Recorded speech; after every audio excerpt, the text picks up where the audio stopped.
आषाढी एकादशीच्या पावन पर्वावर अमरावतीतील गोरे hiring and speech क्लिनिकच्या वतीने आयोजित करण्यात आलेली कर्णबधीर चिमुकल्यांची वारी अनेकांच्या डोळ्यात आनंदाश्रू आणणारी ठरली। काही काळी कानांनी हरिनाम ऐकू येत नव्हते, तर आज मनाने हरिनामाच्या गजरात तल्लीन झालेले निष्पाप लेकरांनी भक्तीचा खरा अर्थ सर्वांना शिकवून दिलाय। विठ्ठल, रुक्मिणी, संत तुकाराम, संत ज्ञानेश्वर यांच्या वेशभूषेत साकारलेली चिमुकली मंडळी भगवे ध्वज हातात घेऊन उत्साहाने वारीत सहभागी झालेत। त्यांच्या चेहऱ्यावरचे निरागस हास्य आणि पालकांच्या डोळ्यातील समाधान पाहून उपस्थित अनेकांचे मने भरून आली आहेत। जन्मतः श्रवण दोषामुळे अनेक आव्हानांना समोर जाणाऱ्या या मुलांसाठी प्रत्येक शब्द, प्रत्येक आवाज आणि प्रत्येक पाऊल हे संघर्षाचे असते। मात्र योग्य उपचार, स्पीच थेरपी आणि पालकांच्या अथक प्रयत्नांमुळे ही मुले आज आत्मविश्वासाने समाजात उभी राहत आहे। याचे सुंदर दर्शन या वारीमध्ये घडले आहे। आमच्या मुलांना आज ऐकू येत नव्हते, तरी आज प्रेम, माया आणि भक्तीचे श्रवण, वाचा, भाषा ते मनापासून समजतात, अशी भावना अनेक पालकांनी व्यक्त केली आहे। नमस्कार, मी प्रांजली राम शिंदे। आम्ही कॉक्लिअर इम्प्लांट सर्जरी झालेली आमचा जो मुलगा आहे विराज राम शिंदे, त्याचे आम्ही आई वडील आहोत। आज मोरी हेअरिंग सेंटरमधून आणि श्रवण दोष निवारण कृती समितीच्या तर्फे आम्ही आषाढी एकादशीचा कार्यक्रम आयोजित केलेला आहे। त्याच्यामध्ये भरपूर पालकांचा याच्यामध्ये समावेश आहे आणि आम्ही श्रवण दोष निवारण कृती समितीचे जेवढेही पालक आहेत ते सर्व पालक मिळून आणि सगळ्यात मोठा त्याच्यामध्ये डॉक्टर लक्ष्मण मोरे यांचा मुलाचा वाटा आहे। त्यांच्या सोबत आम्ही धन्वंतरी रिहॅबिलिटेशन सेंटर मधून आपले विठ्ठल रुक्मिणी मंदिर आहे तिथे आम्ही आरती केली। तिथून आमची दिंडी मोरी हेअरिंग क्लिनिकला इथे आम्ही येऊन पोहोचलेलो आहे। आम्ही यासाठी दिंडी काढली की ही जी मुलं आहे, छोटी छोटी मुलं, या छोट्या छोट्या मुलांना देवांची माहिती होते, दिंडी समजते। त्याच्यामध्ये खूप काही कॉक्लिअर इम्प्लांट सर्जरी झाल्यानंतर त्यांना कृत्रिमरित्या हे प्रोसेसर लावले गेलेला आहे। ह्या मुलांना सर्व भाषा यांना कळते, त्यामध्ये लक्ष्मण मोरे सर यांचा फार मोठा समावेश आहे।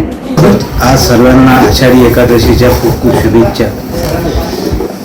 आपल्या महाराष्ट्राचा आराध्य दैवत विठ्ठल भगवान यांच्या आशीर्वादाने संपूर्ण महाराष्ट्रात आज आषाढी एकादशी होत आहे। त्यानिमित्त आम्ही नवाते येथे डॉक्टर मोरे सर आणि आमची जी शाळा आहे त्या शाळेतून दिंडी काढून ती आम्ही नवाते विठ्ठल मंदिरामध्ये आणि तिथून मोरे हेअरिंग स्पीच थेरपी इथे आमची समाप्ती झाली। या दिंडीचा उद्देश असा आहे की पालकांमध्ये जागरूकता व्हावी आणि मुलांना प्रत्येकापर्यंत संदेश जावा, यासाठी आम्ही दरवर्षीप्रमाणे दिंडी काढतो आणि त्या दिंडीमध्ये आमचे स्लोगन असतात। बरेचसे लोक ते स्लोगन वाचून त्यांच्या लक्षात ही कशासाठी आहे बा म्हणून हे दिंडी जी आहे आमची ही लोकांपर्यंत संदेश पोहोचला पाहिजे, यासाठी आम्ही दरवर्षी आषाढी एकादशीला दिंडी काढतो। तसेच मोरे सर, लक्ष्मण मोरे सर आणि श्रवण दोष निवारण कृती समिती यांच्या संयुक्त विद्यमाने ही दहीहंडी आमची साजरी होत राहते। मेरा नाम दिव्या आतिश साहू है। मेरे बेटे का नाम वेदांश साहू। वेदांश को 2 साल का था तब हमको पता चला ये कोई भी आवाज़ नहीं लेता था। घर में आवाज़ दो तो हमारे घर की जो काम वाली बाई थी वो हमेशा इसके ऊपर ज़्यादा गौर करती थी, मुझसे ज़्यादा। तो उसने बताया कि भाभी इसको आवाज़ तो बोले तो ये आवाज़ नहीं लेता, बड़ी आवाज़ लो तो लेता, छोटी आवाज़ बिल्कुल नहीं लेता था। तो उस टाइम को हमको ऐसा लगा कि कुछ होगा ऐसा नॉर्मल, थोड़ा बड़ा होगा तब पता चलेगा। फिर 2 साल का हुआ तो इसका नागपुर में दूसरा भी ट्रीटमेंट शुरू है। इसको थोड़ा खाने का इशू था, तो नागपुर गए हम, तो हमने सर को बोले कि सर हमको ऐसा डाउट चाहता है कि ये आवाज़ नहीं लेता। सर बोले ठीक है ना, मैं एक टेस्ट लिख कर देता। बोले आप करा के आओ। तो हम नागपुर में नीति हॉस्पिटल, वहाँ पर हमने इसका टेस्ट कराया बेरा। तो उसमें पता चला कि इसका दोनों, एक कान का 100 और एक कान का 90। तो उस टाइम पे फिर हम घर पर आए। घर वालों का रिएक्ट बोले ऐसा हो ही नहीं सकता, घर वालों का बिल्कुल भी सपोर्ट नहीं था हमको। लेकिन वेदांश के पापा और हमने किए कि अपने बच्चा है, अपने को कुछ ना कुछ करना है इसके लिए। तो उस टाइम पे फिर हम डबल और नागपुर गए। फिर वहाँ पे एक बार और टेस्ट कराए कि भाई कुछ गलत हो सकता रिपोर्ट में, तो वो तब भी बस वही निकला। फिर वहाँ पे नीति हॉस्पिटल से हमको मोरे सर का मोबाइल नंबर दिया सर। हमने वहीं से नागपुर से सर से बात की है कि सर ऐसी ऐसी बात है। सर बोले ठीक है ना, आप आओ बोले अमरावती। तो यहाँ पे आके हम सर के क्लिनिक गए गांधी चौक। वहाँ पे सर ने बताया कि आपको इसकी थेरेपी शुरू करना पड़ता, स्पीच थेरेपी। फिर हमने 8 दिन 15 करते से थेरेपी किए। थेरेपी से उसको इतना मतलब नहीं हुआ। फिर सर ने बोला इसकी सर्जरी करना पड़ता। इसकी सर्जरी के लिए सर के पास में हम गए पाटिल ENT। वहाँ पे भी सर ने इसका बहरा वगैरह किया। पता चला इसको कि है करके पूरा लॉस। फिर इसका 1.5-2 महीने बाद में इसकी थेरेपी के बाद में सर ने इसका इम्प्लांट किया पाटिल ENT में।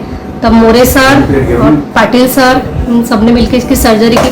सर्जरी के बाद जब स्विच ऑन हुआ उस टाइम पे ऐसा लगता था कि ये आवाज़ लेगा कि नहीं, लेकिन स्विच ऑन के बाद में इसने आवाज़ लिया। आवाज़ के बाद फिर इसकी थेरेपी शुरू हुई। थेरेपी के बाद में इसने अच्छे से बोलना शुरू किया और इसने क्लियर शब्द निकाला। मैपिंग के बाद में और क्लियर हुआ इसका। लेकिन आज मेरा बेटा ये सर्जरी के कारण बोल रहा, और मोरे सर की बहुत बहुत मोरे सर को धन्यवाद कि इनके कारण मेरा बेटा आज बोल पा रहा है। और इनने हमें इतनी अच्छी तरीके से स्पीच थेरेपी वगैरह किए तो मेरा बेटा आज बोल रहा है। धन्यवाद। इतना बोल के अपने 2 शब्द समाप्त करते हैं। जब आपको पता चला कि आपका बच्चा सुन नहीं सकता, वो कितने साल का था? 2 साल का था। उसके बाद जो कॉकलर इम्प्लांट जो किया है उस वक्त उसकी उम्र कितनी थी? सर वो 2.5 साल मतलब हो गया था उसका ऑपरेशन।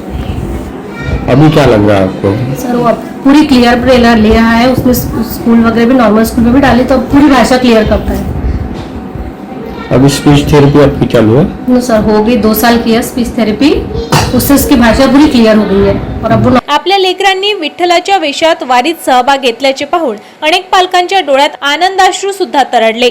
कार्यक्रमातून कर्णबधीर मुलांना वेळेत निदान, श्रवणयंत्र, स्पीच थेरपी आणि समाजाचा स्वीकार मिळावा तर यांचे आयुष्य उजळू शकते असा प्रभावी संदेश देण्यात आला आहे। सर्व भाविक भक्तांना आषाढी एकादशीच्या हार्दिक शुभेच्छा।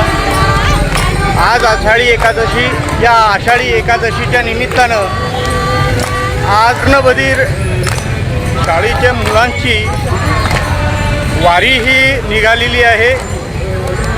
धन्वंतरी हॉस्पिटलपासून तर मोरे क्लिनिक पर्यंत ही वारी जाणार आहे। जी मुलं कधी बोलू शकत नव्हती, ऐकू शकत नव्हती, आज ती मुलं वारीचा आनंद घेत आहे। वारीच्या माध्यमातून सर्व जे पालकवर्ग आहेत ते आनंदित आहे, आनंद दुगणित आहे। कारण पहिला आनंद म्हणजे ज्यांची मुलं ही आज बोलती आहेत, आणि दुसरा आनंद म्हणजे आज आषाढी एकादशी आहे। पण या विद्यार्थ्यांना कृतीतून कसं जीवन असते हे समजते, म्हणूनच हा उपक्रम या शाळेच्या माध्यमातून राबवला जातो। विठ्ठल म्हणजे काय, रुक्मिणी म्हणजे काय, खऱ्या गोष्टीनं खऱ्या अर्थानं या विद्यार्थ्यांना समजलं पाहिजे, कृतीतून समजलं पाहिजे। म्हणून ही आषाढी एकादशीचा उपक्रम मोरे क्लिनिकच्या माध्यमातून राबवल्या जाते आणि या माध्यमातून पालकवर्गसुद्धा आनंदित होतात। कारण त्यांना त्यांची मुलं कशी बोलतात, त्यांची मुलं कशी ऐकतात, हा आनंद वेगळा। आणि आषाढी एकादशी सोबत आज खऱ्या अर्थानं त्यांना पंढरीचं दर्शन या वारीच्या माध्यमातून म्हणा किंवा या कार्यक्रमाच्या माध्यमातून पाहायला मिळतं। या मुलांना पंढरीचं दर्शन घडताना आज स्वतः विठ्ठल कोण आहे, रुक्मिणी कोण आहे, या मुलांना प्रत्यक्ष सांगावं लागतं, त्यांना कळत नाही। म्हणून या मुलांना जे शिक्षण दिलं जाते ते प्रत्यक्ष कृतीतून दिलं जाते आणि या कृतीतून शिक्षण देताना पालकांना किती कठीण परिश्रम करावं लागतात हे फक्त कर्णबधीर मुलांच्या पालकांना समजते। आणि त्यामुळं या पालकांच्या चेहऱ्यावर कधीतरी दुःख होतं, कधीतरी त्रास सहन करावा लागला। ही वारी केवळ धार्मिक परंपरा नव्हती, ती होती एक प्रत्येक बालकाच्या आत्मविश्वासाची, पालकांच्या संघर्षाची आणि समाजाने संवेदनशील होण्याची एक प्रेरणादायी वाटचाल। विठ्ठलाच्या चरणी भक्ती अर्पण करणारा या चिमुकल्यांनी संपूर्ण अमरावतीकरांच्या हृदयात कायमचे स्थान निर्माण केले आहे। नमस्कार, रामकृष्ण हरी। सर्वप्रथम सर्वांना आषाढी एकादशीच्या खूप खूप शुभेच्छा। आज आम्ही आषाढी एकादशी निमित्त श्रवणदोष निवारण कृती समितीच्या अंतर्गत आज आम्ही आपल्या समाजामध्ये श्रवणदोषाबाबतीत अवेअरनेस होण्यासाठी एक रॅली काढली होती. त्या रॅलीमध्ये प्रामुख्याने या कार्यक्रमासाठी प्रमुख अतिथी म्हणून आपल्या सुपर मल्टीस्पेशालिटी हॉस्पिटलचे डॉक्टर आणि ENT सर्जन सन्माननीय डॉक्टर मंगेश मेंढे सर उपस्थित होते. तसेच या कार्यक्रमासाठी आलेले सर्व पालकवर्ग, आमचे चिमुकले, या सर्वांना सुद्धा आषाढी एकादशीच्या खूप खूप शुभेच्छा. आज या रॅलीच्या माध्यमातून एकच उद्देश होता आमच्या सर्व पालकांचा व आमच्या श्रवणदोष निवारण कृती समितीचा, की आज श्रवणदोष हा एक न दिसणारा व्यंग आहे आणि हा समाजापर्यंत हा श्रवणदोषाच्या बाबतीत बरेचसे गैरसमज आहेत. त्याच गैरसमजातून बाहेर येण्यासाठी आम्ही वेगवेगळ्या फ्लेगच्या माध्यमातून एक अवेअरनेस रॅली आज काढली. आणि आज पांडुरंगाच्या चरणी मी एवढीच अपेक्षा करतो की हे जे आमचे श्रवणबाधित बालके आहेत यांना योग्य वेळी गरजेनुसार योग्य उपचार पद्धती प्रत्येक ठिकाणी मिळत राहो. आज या कोक्लिअर इम्प्लांट शस्त्रक्रियेमार्फत आम्ही आज जवळपास 159 मुलं हे क्लिनिकच्या माध्यमातून ऑपरेट करून त्यांचं पुनर्वसन करण्याचा प्रयत्न केलाय आणि इथून पुढे सुद्धा हे काम चालू राहील. पण या कामासाठी एक ऑडिओलॉजिस्ट म्हणून बाकी सर्व टीमचं सहकार्य तेवढंच मोलाचं असतं. त्यामध्ये प्रामुख्याने कोक्लिअर इम्प्लांट सर्जन, रेडिओलॉजिस्ट, अनास्थेसिस, ज्या फिटनेस करण्यासाठी आपले जनरल फिजिशियन्स आणि बाकी सर्व पालकवर्गाने सुद्धा आमच्यावर विश्वास ठेवणं तेवढंच गरजेचं आहे. मला आज या आषाढी एकादशी निमित्त सर्व पालकांना आणि आपल्या अमरावतीकरांना एकच संदेश द्यायचा आहे की आपल्या बालकाच्या बाबतीत आपल्याला जर अशी शंका असेल की बाळ आपल्या आवाजाला योग्य रिस्पॉन्स देत नाही, तर लवकरात लवकर आपल्या श्रवणदोषाचं निदान करा व त्यावर योग्य वेळी उपचार पद्धती करा. कारण श्रवणदोष हे न दिसणारं व्यंग असल्यामुळं आणि हा श्रवणदोषावर आपण वयाच्या 3 वर्षाच्या आतमध्ये जर योग्य वेळी निदान व उपचार केलं तर ते आपले हे सर्व मुलं सामान्य मुलाप्रमाणे ऐकू व बोलू शकतात. आणि त्याचं उदाहरण म्हणजे आज आमच्याकडे 159 मुलं हे कोक्लिअर इम्प्लांट करून सामान्य मुलाप्रमाणे ऐकतात, बोलतात आणि आपली जीवनशैली सुद्धा सामान्य मुलाप्रमाणे जगतात. मी डॉक्टर मंगेश रामभाऊ मेंढे, विशेष कार्य अधिकारी, विभागीय संदर्भ सेवा रुग्णालय अमरावती. आज आषाढी दिनानिमित्त जनतेला शुभेच्छा देतो.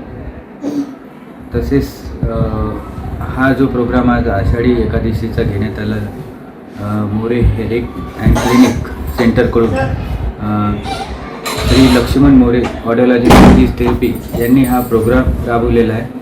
यामध्ये जवळपास 169 बालकांनी लाभ घेतलेला आहे, ज्यांची स्पीच थेरपी आणि कॉक्लिअर इम्प्लांट सर्जरी त्यांच्या क्लिनिकमधून झालेली आहे. असे महाराष्ट्रातील वेगवेगळ्या रिजनमधले त्यांच्याकडे बालके येऊन त्यांनी उपचार घेतलेला आहे.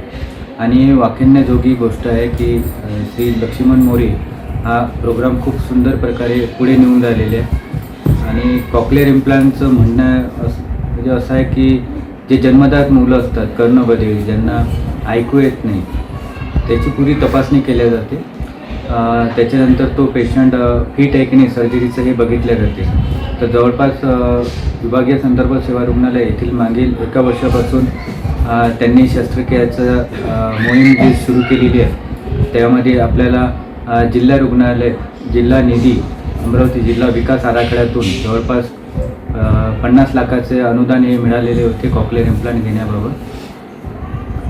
ते घेतल्यानंतर जवळपास आत्तापर्यंत 6 हे कॉक्लिअर इम्प्लांट शस्त्रक्रिया यशस्वी प्रकारे झालेली आहे.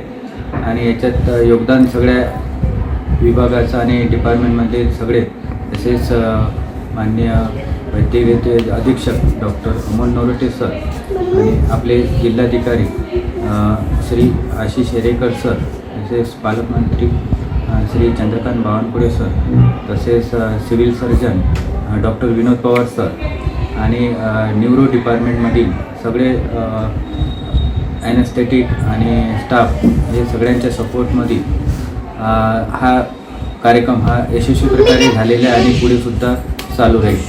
तर जे गरजू मुलं आहेत ते 2 ते 5 वर्षामधील ज्यांचं कुठे योजनेमध्ये होत नाही त्याचे आपण लाभार्थी हे विभागीय संदर्भ सेवा रुग्णालयात इथं मोफत अशी कॉक्लिअर इम्प्लांट शस्त्रक्रिया करत असतो आणि पुढेसुद्धा चालूच राहील.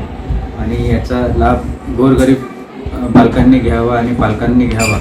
हे गव्हर्नमेंटचं हॉस्पिटल आहे, विभागीय संदर्भ सेवा रुग्णालय, आरोग्य विभागातलं हे प्रथम असं रुग्णालय आहे की इथं ही शस्त्रक्रिया मोफत केल्या जाते. या शस्त्रक्रियेचा जर आपण विचार केला, जर बाहेर पाहिलं तर याचे जवळपास 10 लाखाच्या आसपास खर्च येत असतो. आणि मुंबई, पुणे अशा मोठ्या मोठ्या सिटीमध्ये हे शस्त्रक्रिया होत असते. पण आपल्या आरोग्य विभागामध्ये जे सार्वजनिक आरोग्य विभाग आहे या अंतर्गत आपलं जे रुग्णालय आहे विशेष त्यामध्ये हे शस्त्रक्रिया सुरू झालेले आहे. याचंच मी सगळ्या महाराष्ट्र शासनाला सुद्धा अभिनंदन व्यक्त करतो आणि त्यांच्या मार्गदर्शनाखाली तसेच आपले उपसंचालक डॉक्टर वाकचौरे सर यांनी सुद्धा या कार्यक्रमाला चांगल्या प्रकारे सपोर्ट केलेला आहे. Deputy director health services Akola division या सगळ्यांचा विचार होऊन आणि जे सगळं आपल्याला पाठबळ मिळालं आहे याच्यानुसार आपण हा प्रोग्राम चांगल्या प्रकारे करू आणि अशीच इच्छा आहे की महाराष्ट्रातील सर्व जिल्हा रुग्णालयामध्ये जे ENT विभाग आहे त्यामध्ये सुद्धा हे कॉक्लिअर इम्प्लांट शस्त्रक्रिया सुरू झाली पाहिजे. यासाठी आपण वाटचाल करू आणि सगळ्या लाभार्थ्यांना लाभ होईल याचं मी आश्वासन देतो. एवढे बोलून मी माझे 2 शब्द. ताज्या घडामोडी आणि आपल्या शहरातील बातम्या बघण्यासाठी नंबर 1 न्यूज चॅनलला सबस्क्राईब करा, शेअर करा, आपल्या प्रतिक्रिया कॉमेंट बॉक्स मध्ये द्या. आपल्या बातम्या नंबर 1 न्यूज चॅनलवर बघण्यासाठी 99 21 58 96 63 या व्हॉट्सअपवर मेसेज करा.